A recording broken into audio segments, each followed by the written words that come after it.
kudos to Heart. I see you have a great team here, and I've been engaging Heart for the past 2 years. So one of the premises that the IDB is working in the region is making sure that industries have strategies for skills development. Why? Very simple. That industries are changing very quickly, and how they adopt new technologies and have the skilled labor to adopt those new technologies is fundamental. So instead of playing catch up versus Asia and developed countries, is how do we empower these industries in Latin America?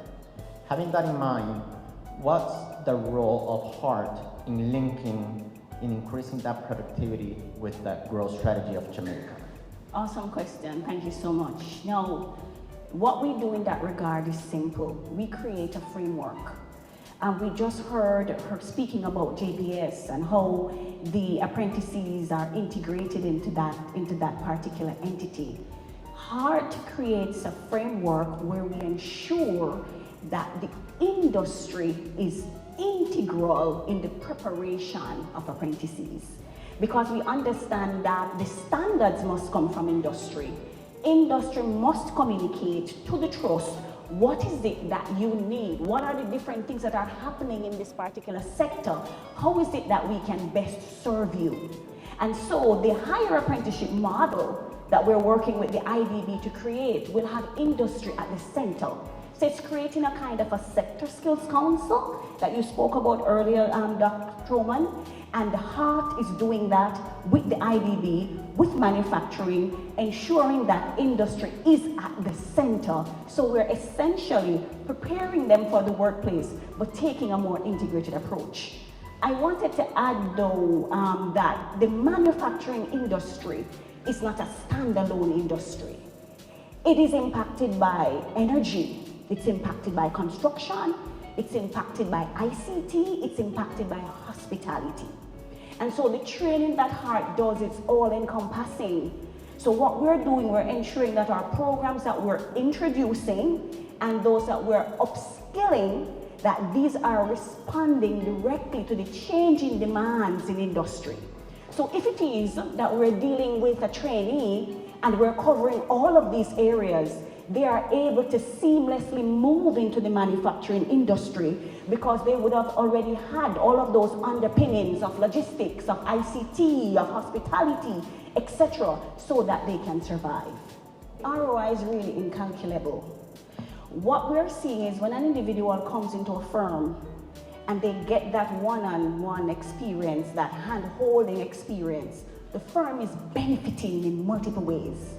First, you're looking at higher retention rates. She just said it, they don't want to leave because they get that opportunity and that experience of hand-holding that as humans we remember.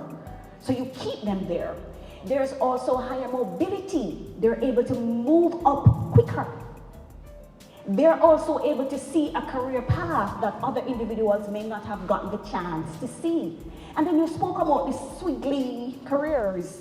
In that particular firm, learning on the job, they're able to see the connections across the firm and the different spaces that they can move into.